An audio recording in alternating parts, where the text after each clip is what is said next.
Je m'appelle Aurélien Fray, je suis en charge des activités biomasse pour la coopérative Luséal, une première coopérative lusière de France. Et donc, j'ai le plaisir de vous présenter une filiale qu'on a développée depuis maintenant quelques décennies au sein de la coopérative et les différentes débouchés qu'il peut y avoir.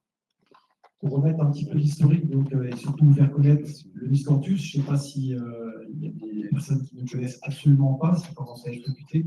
C'est ce qu'on appelle l'herbe à éléphant. Donc, c'est une graminée pérenne qui a été importée d'Asie il y a maintenant une bonne trentaine d'années et qui est un hybride stérile, c'est-à-dire qu'il a la capacité à ne pas avoir de racines traçantes et à envahir évidemment les pourtours de sa culture. C'est une plante qui a un fort potentiel de production biomasse et qui est récoltée donc une fois par an en sortie d'hiver, qui participe à la biodiversité et qui a très peu de besoin d'intrants, si ce n'est pas au bout de quelques années. Et je vais vous détailler un petit peu plus derrière les attraits. L'historique du miscanthus chez Luséal. Donc en 2007, donc on est déshydrateur et notre énergie principale c'était le charbon. Et donc, on s'est posé la question de se dire, bon, un jour, ça va nous tomber dessus et il va falloir commencer à diversifier notre énergie. Et donc, on a réfléchi, on a étudié, on a fait des réunions d'information pour plébisciter la culture et inciter nos adhérents, puisqu'on est une coopérative, à implanter le miscanthus pour venir un petit peu remplacer une partie de notre énergie fossile.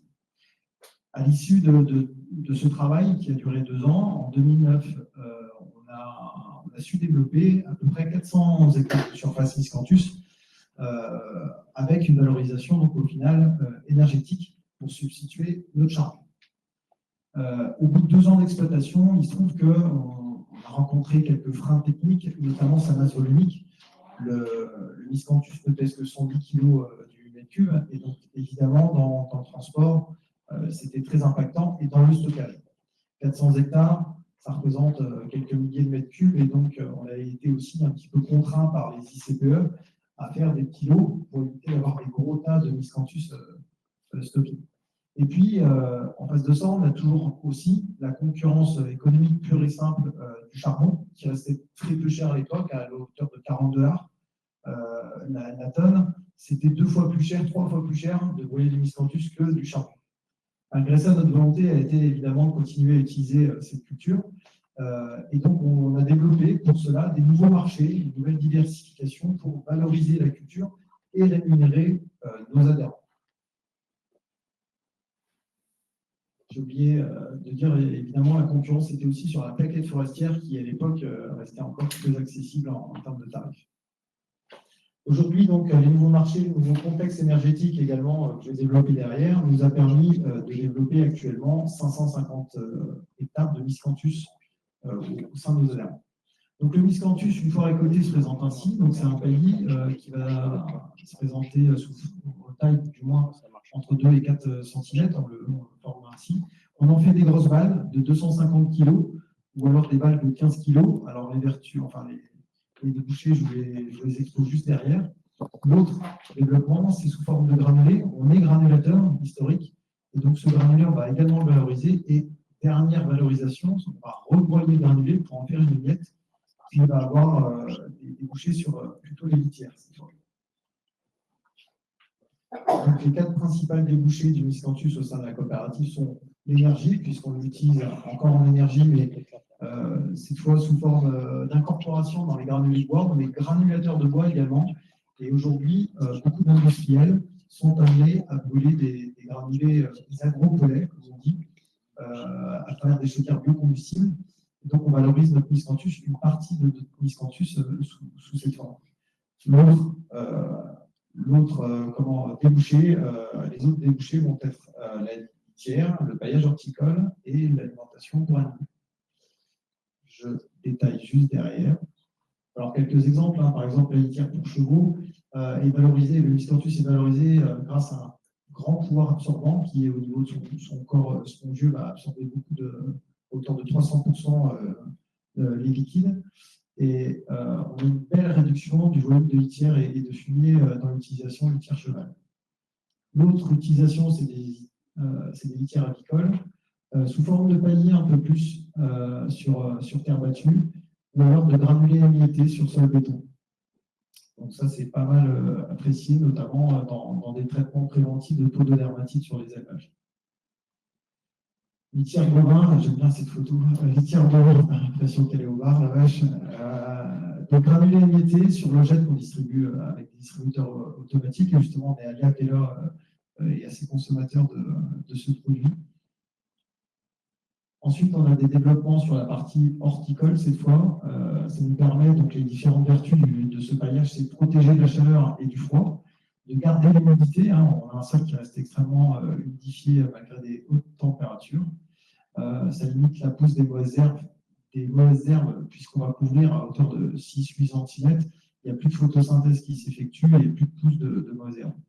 On garde un pH neutre. On a un indice ISMO qui est assez intéressant à 360 kg par matière organique pour une tonne.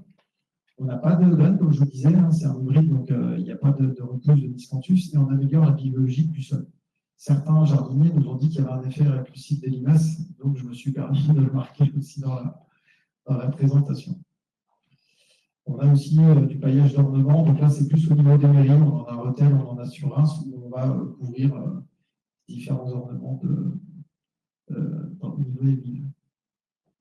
On travaille aussi également avec les vignes, c'est une partie qui se développe, on a encore un petit peu de difficulté à avoir des vraies machines qui peuvent nous permettre de bien répartir le miscanthus sur l'ensemble de la culture. Dernièrement, c'est assez récent, mais assez puissant. Le miscanthus est utilisé au niveau de l'ingrédient en ingrédient alimentaire. Donc, rumination vache laitière, ça c'est historique. Mais dernièrement, on est rentré dans des marchés de type un peu plus animaux de compagnie, pet food ou du petit lapin. Grâce à son corps lignocellulosique, on apporte un lest au niveau du digestat.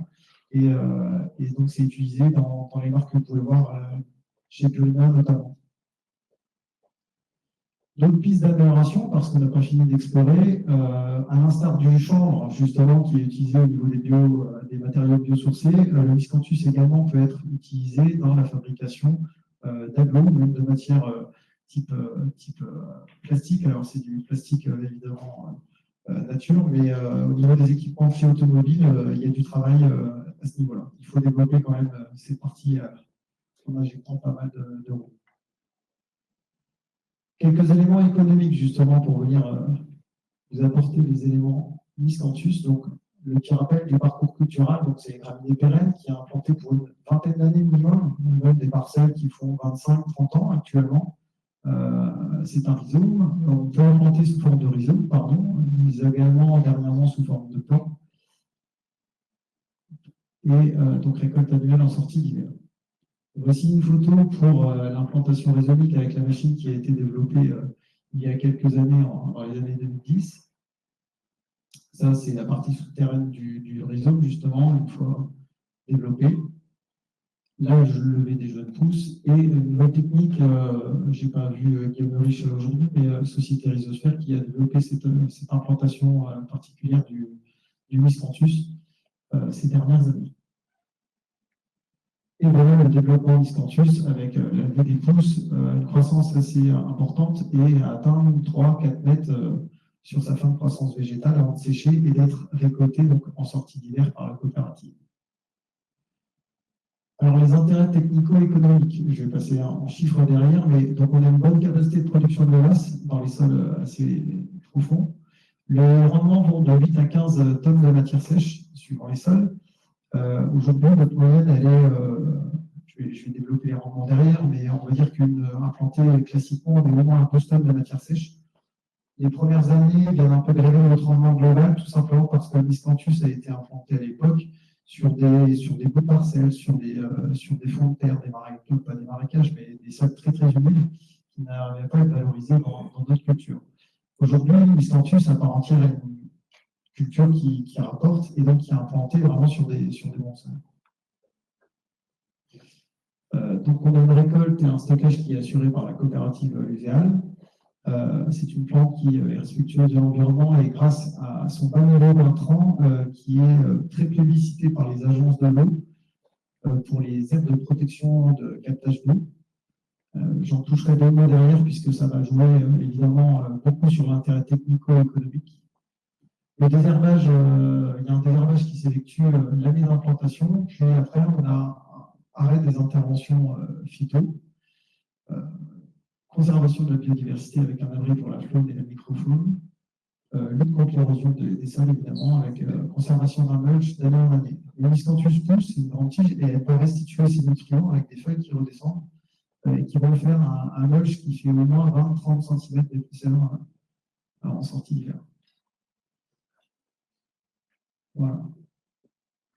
Ça, je vous parle un peu des rendements moyens au sein de la coopérative. Donc, vous voyez, on est autour des 10 tonnes à l'hectare sur l'ensemble des 550 hectares qu'on cultive actuellement.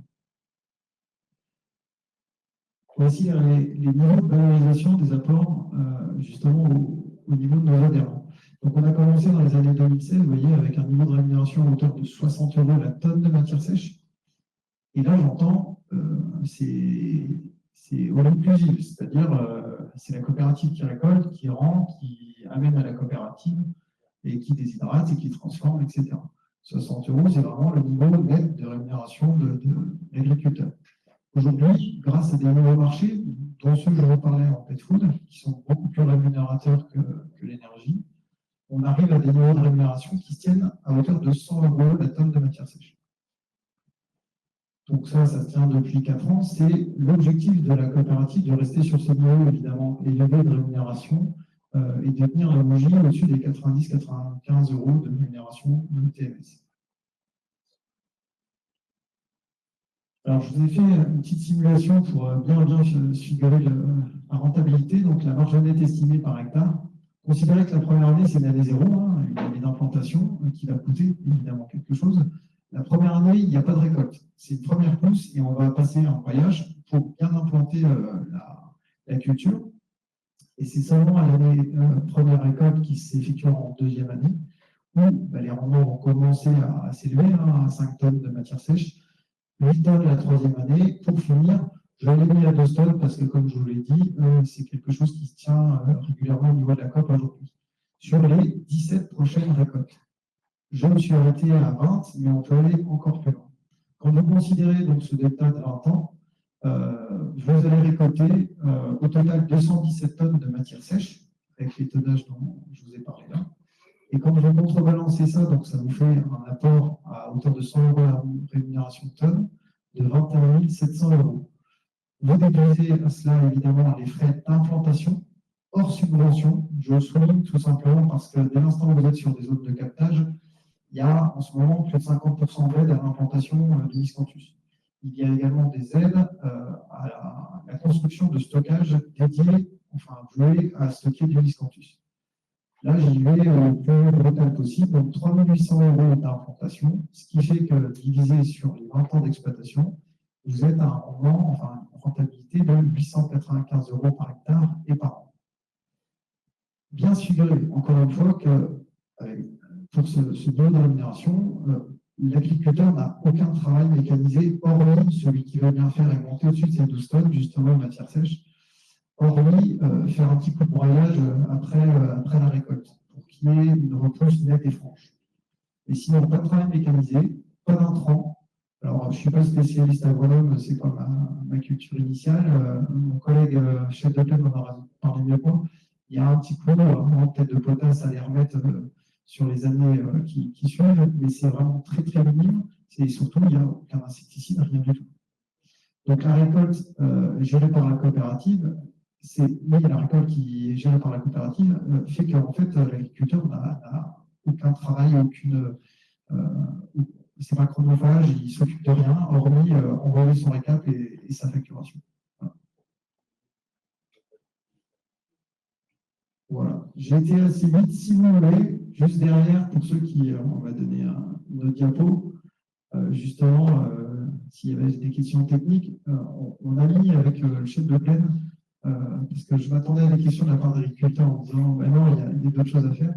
Vous voyez, quand je vous disais, il n'y a pas de travaux mécaniques, là, j'ai vraiment le détail de l'implantation du miscanthus, avec une préparation de sol. Donc ça, c'est une étude qui a été réalisée au sein de la profession. On a un moyen d'hectare de 163 € pour préparer le sol. L'implantation est à hauteur de 3 500 €. c'est 3005 en réseau, c'est 3006-7 en temps.